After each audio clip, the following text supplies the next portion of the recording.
Guys, welcome back. Time flies by so quickly. And we are here again with Fernando Castro. How are you, Silvia? I never say your surname, and that's concerning because you are an amazing professional in the astrology realm and the cards, and I never value this. And That's okay. Don't worry. I don't use my last name because it's Castro, and my second name is Raul. So I don't want it to be related to the Cuban part of the Castros. Oh, I never thought of that. Yeah. I know. It's more of a Latin American thing. Yeah. Okay. But yeah. And do in Italy, do they use the last name of the mother also, like in the Spanish? We don't. Yeah, Spanish-speaking countries, we use the last name of the father first and the last name of the mother second. That's a nice thing. I like it. Oh, thank you. But then after the second generation, the last name of the mother is lost. Oh. So here, guys, we are back for our series on the major arcana. Okay. Nice to see you again. Let's do this. Now we go to the number 5. Yes, 5 in Jupiter then as a planet, and justice and judgment. And let's remind our friends, this is not the traditional way of numbering the major arcana. Obviously, yeah. There is no traditional way of doing so. Let's remind the people that the traditional way of numbering the arcana comes from the Marseille School of Tarot and also from the Golden Dawn School in Great Britain from the beginning of the 20th century. Yeah, so very recent. It's very recent, and there's not really an order to them. So, it depends on the school of thought where you come from. So it's worth mentioning that we learned this arrangement from our teacher, which is Ernst Wilhelm. Yes, from Arizona. From Arizona, exactly. And yeah, it works perfectly. That's the thing.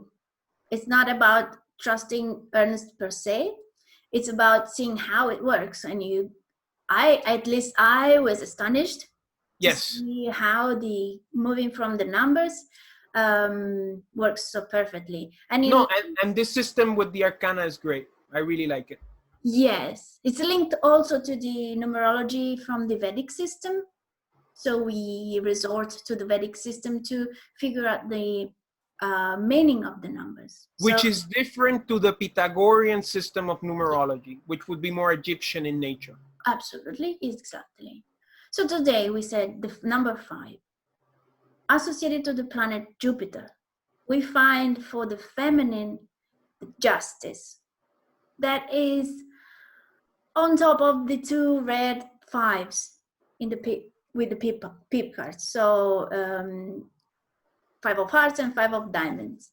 And then with judgment, we look at the 5 of spades and 5 of clubs. Correct. These 2 energies are, I said in the previous videos, are like my favorites.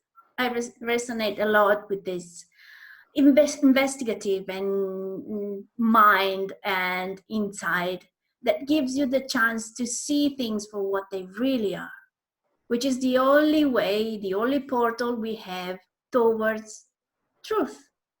True. It's hard work. It's not an happy place if you look for comfort, but if you're very curious and you're here to change something, to do something and to pursue truth, then that's the key. That's how I see these 2 cards.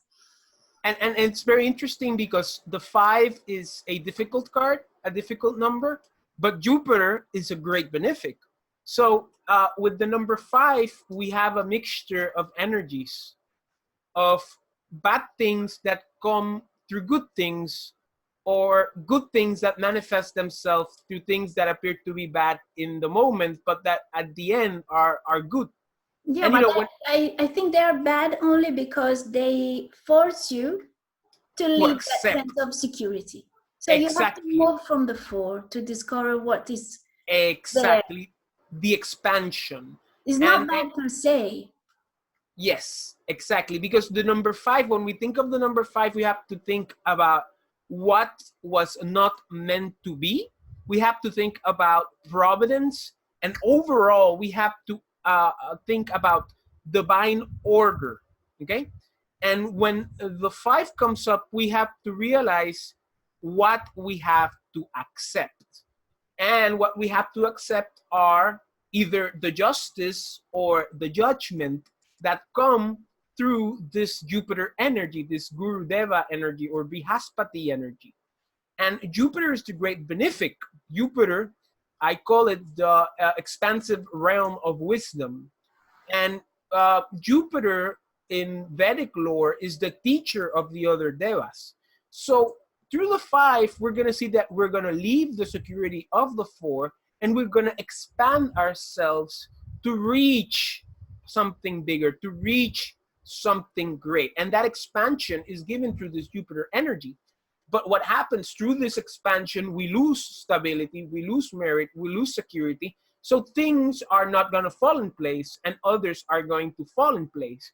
And in the 5, we have to accept what falls into place and forget what didn't work. And we're going to see that expressed through the Arcana cards. The Judgment is going to express the male principle of this 5, and the Justice will express the female energy of this card. So when we have the Judgment, it's basically, you know, the actions that we take that prevent a problem for the good. You know, it's the actions that we decide to take to prevent, you know, things from happening. It's the right But action. exactly. But at the same time, you know, good things will happen, but bad things will also happen. And it's basically the correct decision according to dogma. You are going to go through that expansion. You're going to lose that security through the precepts that you've been told to do. And through that, some things are going to work and other things are not going to work. While justice is more of the feminine energy, it's basically that the divine action that prevents problems for the good. It's not a decision that happens, it's something that just happens, right?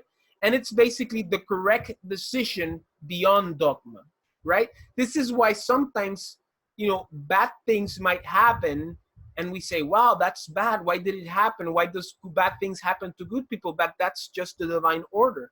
That's just the things that we have to accept in order to fall in place. I call it to fall in time. And, you know, that is the teachings of the guru. Because contrary to Venus, which gives and gives and is, you know, all loving, Jupiter is a little bit more pragmatic. Jupiter is more a bit dogmatic. So there are going to be things that we're probably not going to understand when they happen, but that we're going to understand later on in life when we realize, wow, that's why that thing had to happen at that precise moment. Because once again, it's what was not meant to be in order to manifest the things that are meant to be. It is in essence the providence and the divine order that we have to accept in order to move on. Be that through the judgment, be that through a conscious decision that goes along with dogmas, or be that through a decision that goes through faith and intuition beyond the precepts of dogma, religion, and philosophy. Yes, and I completely agree. And for what it counts, there is it always comes the time where you have to call a thing.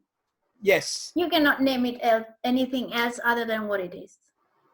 And this is what happens with these 2 cards. So yes. I'm in a relationship. It's been good till now. And if I want this relationship to be better, I need to look at it for what it is, not for what I want it to be. If this relationship is bad, I need to look at it for what it is. If I want to improve my life and leave the relationship behind. So it's that very moment where you face the truth. You face the music for what it is, and you cannot fool anybody, not yourself, not anybody. That's why it's difficult, because if we want to live in La La Land and if 5 comes, then it's going to be difficult. But if we are interested in a higher manifestation of what life can be for us, then we have to welcome this moment of, because let's remind this, when a card like this one pops up, it doesn't tell you, well, there is a problem. If you look at it only from a 3D perspective, then yes, it feels like a problem. But if you look at it in a broader sense, you see that you are given the chance to look at things for what they are. Because the card brings with the message, brings the ability. So you become a Jupiter if you don't deny it, if you don't reject the experience.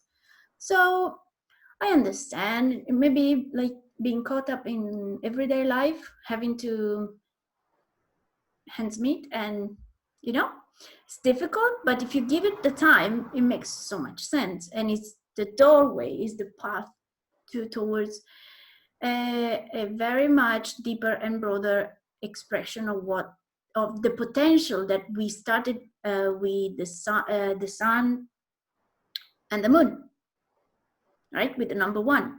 Exactly, the female and male principle. And another thing is that from a legal perspective, when justice passes judgment, people have to accept it. And even though you can appeal, you will eventually get a decision confirming that or denying that, but in the end you accept it. So in a way, you have to accept whatever justice or judgment gives you, because in the end, that's the divine order, and that what is meant to be. That is what is meant to happen. Acceptance is nothing other than not wanting the reality to be other than what it is. Yes.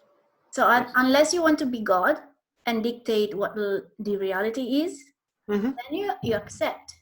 Because, you know, people get confused with the concept of accepting with justifying what happens. So there's nothing to do with it. It's just those two different things. Yes. Absolutely. I think we've explored these 2 cards in depth. I think so, Miss Sylvia. I think so. Miss Sylvia, I like that. Lady next time. Madame Sylvia. Oh, that's too old. Okay, thank you very much, Fernando. It's been a pleasure as always. I'll see you next week with different clothes. Yes, ma'am. Whatever you say. Take care. Bye. Bye. Ciao, bambini. Ciao.